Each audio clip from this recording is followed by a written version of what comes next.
Raríssimas, raríssimos e raríssimas, bom dia, René de Paula Júnior falando aqui no Radinho de Pilha, 8 de janeiro de 2026, quinta-feira, e eu acabo de fazer mais uma promessa para esse ano novo, eu só não sei quando eu vou cumprir. A minha promessa é que um dia eu pretendo aprender, espero aprender, que essa minha mania de tentar me contrapor racionalmente a alguns comportamentos que não são necessariamente racionais, mas que são fundados em coisas muito antigas, muito poderosas, inclusive vinculadas a emoções muito profundas, como tribalismo, como lealdade, como cultos do mais diferente tipo, é de uma esterilidade, é de uma inutilidade extraordinária, é dar murro em ponta de faca, porque na verdade são duas línguas que não se conversam, não é? Eu estou lidando aqui com alguns fatores que trouxeram a nossa espécie até aqui, estão levando a nossa espécie obviamente para o buraco, não é? Mas a gente fica aqui achando que a força das palavras, dos argumentos não, eu prometo aprender até lá. Enquanto isso a gente tem um radinho, tá bom? Enquanto isso a gente tem um radinho. O dia que eu desisti, sei lá, aí a gente pensa o que a gente faz. E eu acho que eu estava pensando nisso agora porque eu tinha acabado de postar no Twitter uma matéria muito interessante, acho que era The Verge, eu não sei. Eu vou dar o link, como sempre, aqui nas notas do episódio, sobre esse comportamento completamente aviltante do desgoverno Trump de abocanhar o que ele acha que é fundamental para os planos dele, não é? Para a dieta americana. Então ele está abocanhando o petróleo da Venezuela. Não tem nada a ver com narcotráfico, não tem nada a ver com nada. O cara quer o petróleo, ele já está anunciando que ele vai controlar tudo, que ele vai vender tudo, ok. O petróleo é dele, embora por alguma razão qualquer, geograficamente isso pareça ser meio contraditório. Né? Mas também a própria Groenlândia. A Groenlândia não é só uma questão de bases militares, mas também é uma questão de acesso a minério. A Groenlândia é muito rica em minérios estratégicos. E eu fiquei pensando, bom, se a gente pensar nos, entre aspas, patriotas brasileiros, aqueles que vão, né, para os Estados Unidos propor arruinar a economia brasileira com tarifas completamente delirantes, né, patriotas, entre aspas, que no dia 7 de setembro estendem a bandeira americana, não é um fenômeno muito peculiar, né? O que eles vão dizer quando o Trump de repente resolver botar aquelas mãozinhas gordinhas e sujas e com umas feridas estranhas, o cara deve estar apodrecendo por dentro, né? Nas nossas terras raras, nos nossos minérios, será que eles vão celebrar? Né? Será que eles vão querer que o cara coloque uma estátua da liberdade aqui maior do que o da Havan? Né? Eu não tenho a menor certeza, mas aí eu postei um comentário e logo na sequência eu fiz essa pequena promessa, mas eu não consigo parar de pensar numa coisa que eu li ontem, não é que eu nem li, na verdade foi um vídeo que alguém publicou, um vídeo da CNN, onde eles estavam se lembrando já que, né, no ano novo tem tudo a ver com futurologia, com adivinhações, né, com videntes, tal. Era um vidente de quantos anos atrás? 30 anos atrás, mais ou menos, exatamente 30 anos atrás, 31 anos atrás, Carl Sagan. Carl Sagan, eu não sei se vocês tiveram, provavelmente não sei que a gente tem uma idade muito parecida, se a gente tiver uma idade parecida, você certamente foi impactado pela série Cosmos. Teve uma série na televisão que o Carl Sagan apresentava sobre as maravilhas do universo, a ciência, a pesquisa científica, era super bem feita. Tentaram fazer uma segunda versão com o Tyson, mas acho que não ficou tão bom assim. Mas o Carl Sagan foi um gigante da divulgação científica. E como muitos de vocês devem saber, a gente já comentou aqui no Radinho, no final da vida ele estava um pouco desesperançado. Ele escreveu um livro que se chama O Mundo Assombrado por Demônios. Não, ele não estava ficando religioso de uma hora para outra, não, ele era laico, por assim dizer, né? Ele não era religioso. Mas tem uma citação aqui que realmente é coisa de Nostradamus. Para alguém falar isso 30 anos atrás, isso é coisa de, sei lá, Hermes Trismegisto, qualquer coisa dessas aí. Eu vou ler para vocês a tradução, tá bom? Isso está no livro.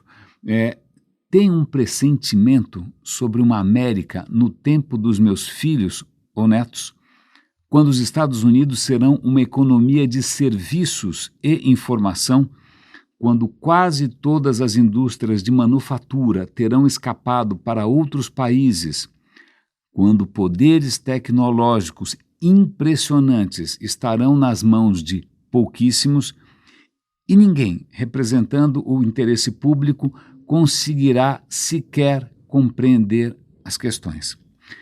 Quando o povo terá perdido a capacidade de definir a sua própria agenda ou de questionar com conhecimento aqueles que estão no poder. Quando, agarrando os nossos cristais e consultando nervosamente os nossos horóscopos, com nossas faculdades críticas em declínio, incapazes de distinguir entre o que é agradável e o que é verdadeiro, escorregaremos, quase sem perceber, de volta para a superstição e a escuridão.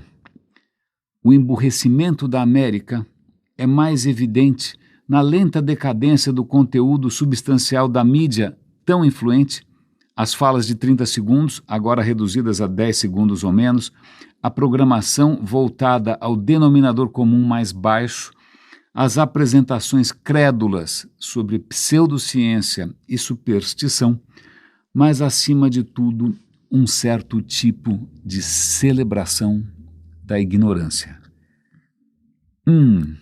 Dói. Dói para mim porque é mais um sinal de que falar não adianta, né, que não adianta avisar. É aquela história do mito de Cassandra, a gente já comentou várias vezes, é um mito da mitologia grega. Né? Cassandra era uma virgem do templo, Apolo se interessa pela moça, que pelo visto era interessante. A moça rejeita a sua aproximação, vamos dizer assim, né? Não se recusa a ser estuprada pelo deus. E aí ele lança uma praga, fala, olha, você vai ver o futuro, você vai tentar contar para as pessoas e ninguém vai levar você a sério.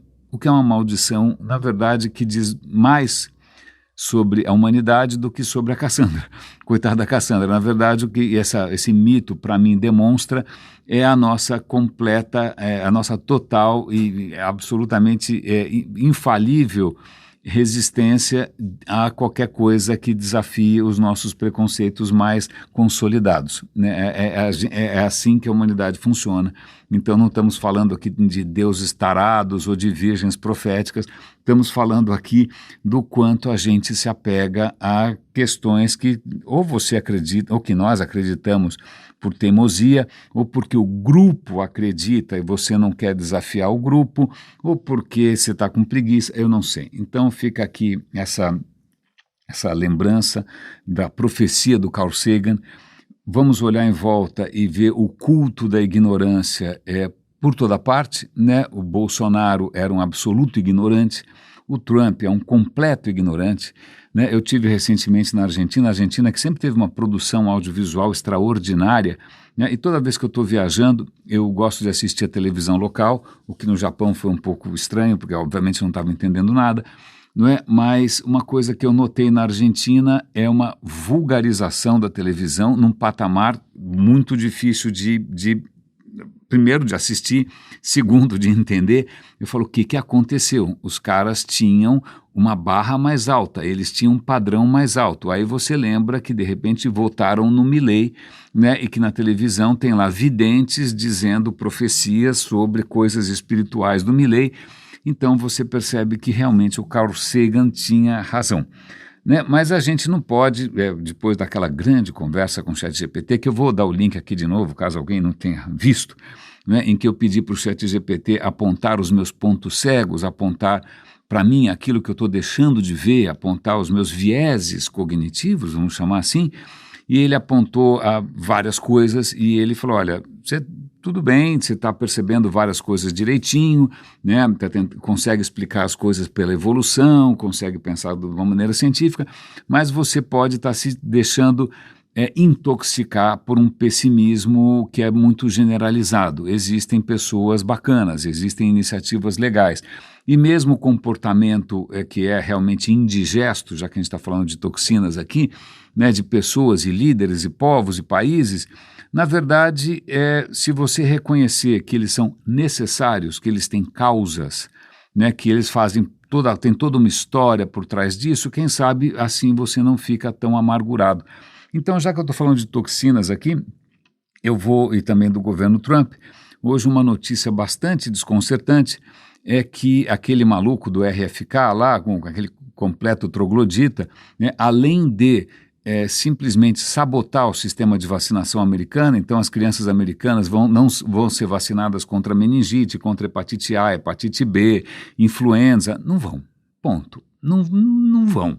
Né, o que é praticamente um autogenocídio, né, a médio prazo. Mas ele também resolveu piorar as coisas publicando a versão dele do que seria a nova pirâmide alimentar. A primeira coisa que eu notei quando eu bati o olho na ilustração que eles mesmos usaram é que a pirâmide estava de cabeça para baixo. Normalmente, quando você vê uma pirâmide, até por uma questão intuitiva, né, uma questão de, sei lá, de física, né, a pirâmide está apoiada na base. Né? Na pirâmide dele, curiosamente, está de cabeça para baixo, não é, nem sei se equilibrando como, certo?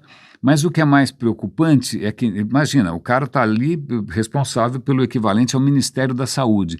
Né? É que na pirâmide dele, no topo, você tem assim, carne, proteína animal, carne moída, ovo, gorduras saturadas, manteiga, leite. Esse é o topo da pirâmide alimentar do cara. Aí você vai baixando, e na pontinha da pirâmide, na pontinha, lá embaixo, né, que está justamente sustentando toda essa proteína animal, é 12 grãozinhos de aveia, 12 sementes de aveia, que é a única menção aparentemente ali a fibras, né? Então fibra está ali, coitada, né, na cauda da baleia, para não dizer num orifício de um certo ofídio. Que pirâmide é essa? Baseada em quê? Os nutricionistas estão surtando. Tem décadas e décadas e décadas de pesquisa mostrando que esse é o tipo de alimentação que vai te dar problemas cardiovasculares, que vai te dar sobrecarga do fígado, dos rins, de absolutamente tudo, vai favorecer câncer intestinal. Isso é o oposto do que deveria estar sendo recomendado. E para completar o círculo, eu vou dar um link aqui para o vídeo mais recente do Stephen Colbert. Ele tem um talk show que eu simplesmente adoro. Depois a gente vai falar do verbo adorar, que também é outra questão complicada. Não é? E ele estava justamente falando sobre esses assuntos, e uma das coisas também nessa nova política alimentar dos Estados Unidos, tudo bem, os caras estão indo contra ultraprocessados. Tá, mas ok, tá certo, ultraprocessados são um veneno. Mas a questão é você comer como se você fosse um troglodita, e aliás nem os trogloditas comiam assim, não é? Provavelmente comiam um pouco melhor, é criminoso. E uma das coisas que é criminosa é simplesmente os caras relaxarem totalmente qualquer orientação quanto a álcool. Então tinha lá um limite que era um drink por dia, sei lá, alguma coisa assim. Agora, olha, você pode beber com moderação, que ninguém sabe o que quer dizer. E tem um trecho ali da entrevista de algum pau-mandado desses caras, dizendo que, veja, a gente liberou porque o álcool é um lubrificante social, ele permite que as pessoas se aproximem, ele permite que amigos se divirtam, né? Se aproximem em alta velocidade em carros desgovernados e tem um índice de acidentes. Bom, pois bem, então, bem-vindos, e aí é muito interessante, já que eu falei aqui em como se desintoxicar dessa história toda, e estou me lembrando aqui de vários lugares que eu fui recentemente. Tem aqui uma padaria quando o papai estava vivo, a gente ia lá sempre. E eu não gosto muito de leite, não tomo leite, então também no suco de laranja me parece uma coisa excessiva. Então o que você tem aí que não é suco de laranja nem leite? Ah, tem um suco detox, que era uma coisa verde, absolutamente, obviamente repulsiva, mas eu tomava porque falei, bom, deve ter fibra aqui, deve ter alguma coisa antioxidante, né? Não é que não estou precisando me desintoxicar, não é que eu vou beber daquele Veja, não tem nada disso. É porque parece ser alguma coisa vegetal, deve ser melhor, não tem tantas calorias e tal. E a mesma coisa a gente viu agora na Argentina, também tinha um suco detox. A questão defina detox. Tudo isso é absoluta lenda, porque não é assim que o seu corpo funciona. Então, caso você tenha algum interesse em se desintoxicar sem cair na armadilha de sucos repulsivos, né, de fórmulas estranhas, de promessas quânticas e de seja lá o que for, a BBC fez aqui um artigo, acho que a BBC Brasil, inclusive, eu vou dar o link aqui na descrição, sobre o que realmente desintoxica O seu corpo, né? A primeira coisa que desintoxica o seu corpo é você, como que é um dos lemas do radinho, você fazer menos merda. Se você comer menos porcaria, realmente, quem sabe o seu corpo vai, né, ficar um pouquinho mais saudável. Então, isso inclui, obviamente, álcool, isso inclui, obviamente, evitar ultraprocessados, evitar gorduras, evitar frituras, evitar excesso de proteína. Então, já um bom começo é evitar, né? Agora, existem sim alimentos que ajudam o seu corpo a funcionar melhor e a excretar, né, colocar para fora coisas que não são necessárias. Adivinha quais são essas substâncias? É algum tipo de, sei lá, superfood, alguma coisa que veio das, sei lá, das montanhas do Peru, das encostas do Himalaia? Não, é água. Primeiro, beber líquido. Mas acho que o mais importante de todos, que curiosamente, uma das palavras-chave aqui do radinho, está na base daquela pirâmide equilibrista e acrobática, que não sei como é que para em pé, fibras. Fibras são uma maravilha. Não porque elas vão limpar você como se fosse uma esponja. De uma certa maneira, parece que fibras até podem absorver algum metal ou outro, ou eventualmente aqueles químicos eternos. Algumas pistas, mas não é conclusivo. Mas fibras, elas favorecem o teu microbioma, as tuas bactérias favoráveis a você. Então, você comendo fibras, você vai estimular o microbioma, né? Você, em princípio, a gente já comentou várias vezes aqui, você, na verdade, é um condomínio de várias criaturas, né? E o bom funcionamento desse condomínio afeta a tua saúde como um todo. Então, meus caros, vou dar o link aqui, leiam, por favor, divulguem, mandem para os seus amigos que estão gastando fortuna, sei lá com o quê, com proteína, whey, não sei mais o quê, né? Veja bem, detox, fibras, água e, sobretudo, o que é muito importante, dormir bem.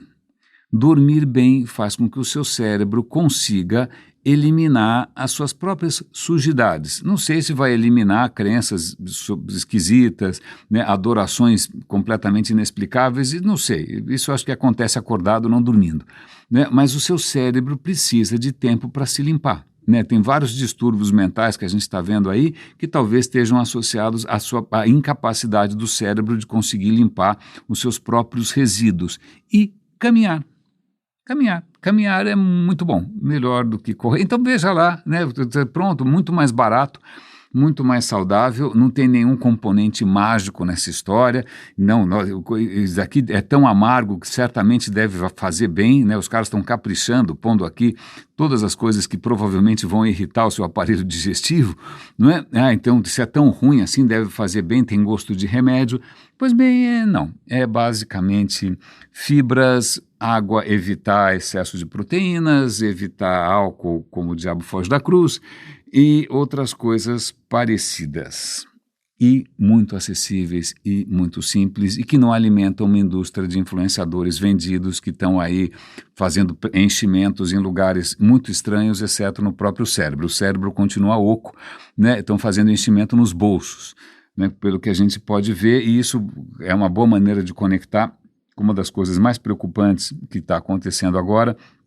Eu vou dar o link aqui, inclusive, para uma fala do Guga Chakra, que eu admiro imensamente, falando, olha, o Trump não é o primeiro a abocanhar recursos alheios. O Bush fez isso, o Bush pai, o Bush filho, o Clinton atacou o Iraque, o Obama atacou não sei quem, né? Toda hora os caras estão desrespeitando as normas internacionais, então não é uma novidade tão grande.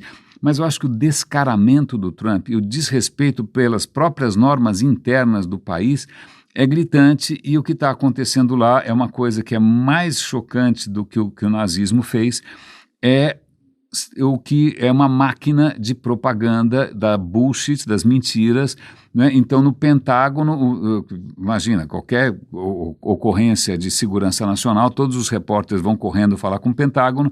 Pois bem, os jornalistas sérios dos veículos sérios estão sendo praticamente expulsos e banidos do Pentágono, e quem tem a porta aberta, quem tem ali, né, o crachá super poderoso para entrar e conversar ali, são influenciadores vendidos de extrema direita que estão sendo alimentados por uma máquina de desinformação do governo Trump e estão replicando isso para pessoas que não adianta discutir porque elas estão completamente intoxicadas por uma das coisas da natureza humana mais difíceis sei lá, de digerir, já que a gente está falando metáforas gastrointestinais aqui, que é o culto à personalidade. Então, veja que coisa maluca, né? O Trump já tinha dito há muito tempo atrás, se ele desse um tiro em alguém na Times Square, né, em Nova York, ele não ia acontecer nada com ele. E é o que está acontecendo, porque uma vez que as pessoas entram no modo de adoração, seja adoração ao Trump, seja adoração a um Deus completamente impenetrável e visivelmente injusto e inexplicável, a hora que você entra no modo de adoração, isso cria uma defesa inexpugnável, invulnerável, né, que qualquer argumento, na verdade, só vai reforçar a sua adesão, a sua fé naquela pessoa, ou naquela ideia, ou naquela crença, ou naquela teoria da conspiração.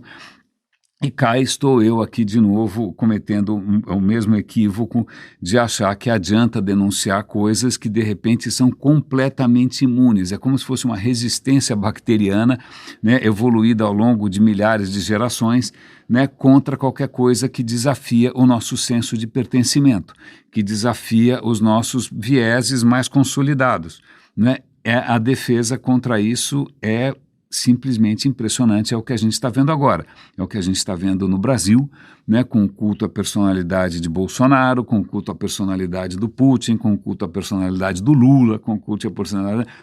A gente cai nessa armadilha sempre, né? E as pessoas vão ficar felicíssimas em contrariar todas as evidências e demonstrar o quanto a sua adesão cega e completamente incondicional, a seja lá o que for, né, demonstra que ela tem que ela é digna de pertencer, né, com abadá e com a pulseirinha VIP naquele círculo de insanidade. Então, tá aí, mais uma promessa para mim de fim de ano. E já que a gente está falando aqui de renovação, de ano novo, promessas, tem aqui uma entrevista muito interessante no Science Friday, muito interessante, sobre regeneração, sobre renovação, em você se tornar uma nova pessoa. Então, o que essa entrevista deixa claro é que daqui a um ano o seu corpo terá substituído o seu peso praticamente inteiro. Eu peso hoje 83 quilos, então daqui a um ano eu vou ter gerado 83 quilos de um novo René. Simples assim. Daqui a um ano, se você me encontrar daqui a um ano, praticamente tudo que você vê, tocar, cheirar, etc., por favor, com certo respeito, não é mais a mesma coisa. Não é mais a mesma coisa porque o corpo humano se regenera o tempo inteiro. Né, a noção de identidade, do eu, fica um pouco falha, a não ser que de repente se apele para algum tipo de alma imaterial e eterna, que é uma coisa que realmente eu acho ainda mais difícil de entender. Mas veja bem, né, como é que um corpo, e não precisa ser o seu, pode ser uma lombriga, pode ser um mosquito, pode ser... Toda forma de vida se regenera o tempo todo porque você tem desgaste, porque as células morrem, porque você tem ultravioleta, porque você tem toxinas, então você precisa substituir. Né? E você substitui usando o mesmo livro de receitas, não é? O mesmo que é o teu DNA, está lá, o teu DNA, toda aquela mecânica toda da genética, e faz igual, faz do mesmo jeito, né? Com alguns limites, porque algumas criaturas são inacreditáveis. A gente falou aqui um dia de um molusco marinho, que se você cortar, é um molusco, bonitinho inclusive, muito simpático, se você cortar a cabeça dele, o que acontece é que a cabeça regenera o resto do corpo. Simples assim. Não estou brincando. É que nem se a Maria Antonieta, se cortou a Maria Antonieta, ou sei lá, o Luís XVI, né, deixa ali um tempinho, dali a pouco tem outra Maria Antonieta embaixo da cabeça. Algumas criaturas fazem isso. Né? Algumas criaturas planárias, por exemplo, que são criaturas muito pequenininhas, né? Elas têm uma capacidade de reconstituição que é extraordinária. Né, eles estão estudando ali uma planária que eles recolheram na fonte suja em Barcelona, com um tipo X de planária, não é? E aí essa planária começou a ser cortada, cada corte daqueles virava uma planária nova, e hoje os laboratórios têm milhões de cópias dessa planária, na verdade é a mesma planária. Né? Falha aí de identidade, cadê a planária? O que obviamente faz a gente pensar numa outra provocação ao pensamento. Os gregos não faziam só mitos, também faziam provocações ao pensamento, que é a história do barco de Teseu. É uma história, não sei se foi o Zeno que inventou isso, não tenho certeza, mas a ideia é o seguinte, vamos imaginar que de repente alguém, sei lá, o barco de Teseu, que fez aquela viagem mitológica, etc e tal, que está aqui o barco do cara, vamos preservar, vamos botar aqui em exposição, para a gente admirar para sempre. Pois bem, barco naquela época era feito de madeira, sei lá o quê, lona, tinha lona, linhos, não tanto faz, não é? E essas coisas estragam. Então, sei lá, o tombadilho, putz, a madeira apodreceu. Vamos fazer o seguinte, pega uma igual e coloca lá, tá tudo bem, continua sendo o barco de Teseu. E agora a proa, o leme estragou. Ah, não, tudo bem, a gente faz um igual, substitui ali e tal. Então você vai repondo, então quando são essas reposições pequenas, você fala, bom, ainda é o mesmo barco. Mas vai chegar um ponto em que trocou tanta coisa, ou trocou absolutamente tudo, e a pergunta é, ainda é o barco de Teseu? A partir de que ponto? Não é mais o barco de Teseu. O que me faz lembrar, inclusive, do Japão, né, onde você visita prédios históricos, palácios, fortalezas, que estão como novos, porque na arquitetura tradicional japonesa é previsto um plano contínuo de manutenção. Então, é obrigação do japonês manter aquilo sempre novinho. Então, tudo vai sendo trocado. E aí você fala, pô, espera, então não é mais o mesmo palácio. Depende. Depende de como você define. Se você fizer de uma maneira essencial, achando que existe uma essência, que existe alguma coisa absoluta, que é o que a gente está sempre aqui denunciando no radinho, isso parece Platão, achar que tem alguma forma absoluta perfeita, não é? Realmente é uma coisa perturbadora. Agora, se você abraça um outro filósofo grego, muito amigo do radinho, que é Heráclito, que vai dizer que tudo é um fluxo, que tudo está em mutação permanente, o japonês fala, não tem problema nenhum, o palácio nasceu em transformação, ele continua sendo a mesma coisa. Né? E essa ideia de transformação permanente aparece na entrevista, porque o cientista fala, olha, a gente se ilude achando que a gente é sempre igual, mas é a gente que não percebe que tudo, sobretudo no processo vivo, tudo está em transformação contínua, tudo está em reposição contínua. Curiosamente, humanos, geneticamente, poderiam se regenerar muito mais. A questão que ninguém entende muito bem é por que a gente não se regenera tanto assim. Porque se a gente fosse que nem uma planária, depois que o Van Gogh cortou a orelha, você pega a orelha do Van Gogh, nasce um outro Van Gogh pendurado naquela orelha. Né? Mas a gente não tem essa capacidade, a gente está tentando entender por que nós não e por que a gente regenera algumas coisas. Por exemplo, né, vamos imaginar que você trate bem o seu intestino com fibras, etc. e tal. O seu intestino, a parede do intestino, ela tem que ser reposta o tempo todo. Né? O seu intestino, se você estendesse, dava mais ou menos uma quadra de tênis. Né? Agora ele tem sempre que repor por células novas, certo? Certo. Ele repõe tudo a cada semana. Então, a cada semana, teu corpo está fazendo uma quadra de tênis de intestino, né, para repor. Agora, se alguém tiver, não é você nem eu, né, tiver aí forçando um pouco a amizade com o intestino, estiver tentando acelerar esse ritmo ou sabotando esse processo, não espanta que muitos jovens hoje estejam com câncer de intestino, talvez porque é uma agressão num ritmo que o próprio corpo não consegue dar conta de repor. Mas a questão fica puxa, o que a gente conseguiria fazer se a gente descobrisse o segredo da regeneração? Pode crescer um membro amputado, pode eventualmente voltar a audição de alguém que ficou surdo, pode voltar a visão, se bem que a visão a gente já está descobrindo como fazer com que a córnea se regenere. Não é medicamente impossível, tem alguns processos que permitem. Mas o que eu acho bacana aqui, já que a gente começou a falar de mitologias e crenças e demônios, etc. e tal, é que, veja, embora a Grécia tenha deixado um monte de histórias sobrenaturais e tenha deixado esse legado que eu acho absolutamente lamentável e tóxico do Platão, ela deixou ali escondidinho, né, alguém que nunca foi levado muito a sério, que era Heráclito, que hoje, cara, é o que a ciência reconhece. A intuição de Heráclito estava certa. Tudo está em perpétua transformação. Você achar que as coisas têm alguma essência imutável, né, é um equívoco que a gente até entende, porque coitado do seu cérebro, ele não dá conta, ele não consegue perceber todas as mudanças, ele bota um rótulo em cima até o rótulo não aguentar mais, se bem que mesmo quando o rótulo não aguenta mais, existem processos de lealdade, de culto e de adoração que vão fazer com que você continue ali, né, passando batom num porco morto.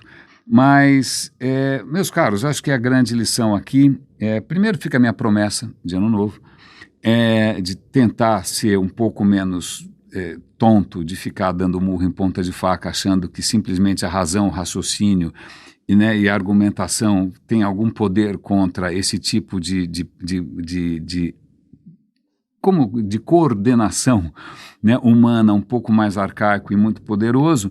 Mas também fica aí uma dica, né? Se você quiser ter uma vida um pouco mais saudável, que seu cérebro funcione melhor, seu coração funcione melhor, em primeiro lugar, é a camiseta do radinho que um dia eu vou fazer, que é faça menos merda. Segundo lugar, cara, não caia nessas armadilhas todas da indústria de suplementos e seja lá o que for.